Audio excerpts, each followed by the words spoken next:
بسم اللہ الرحمن الرحیم۔ السلام علیکم دوستو، ہم نے پچھلی ویڈیو میں بیت الخلاء میں جانے کا جو شرعی اسلامی طریقہ جو ہمارے نبی کا طریقہ ہے اس کے بارے میں عرض کیا تھا، اور آج ہم عرض کریں گے کہ بیت الخلاء میں بیت الخلاء سے باہر آنے کا طریقہ کیا ہے۔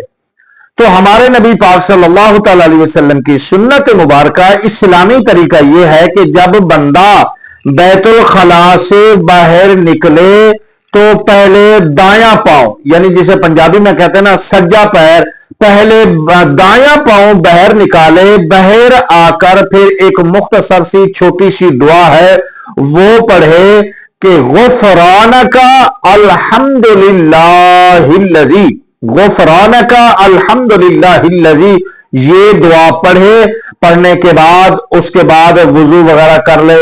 تو یہ ہے بیت الخلاء سے باہر آنے کا طریقہ۔ جاتے وقت پہلے بایاں پیر اندر داخل کریں اور باہر آتے وقت پہلے دایاں پاؤں باہر نکالیں۔ اللہ تعالیٰ سمجھنے کی توفیق عطا فرمائے، آمین۔ السلام علیکم۔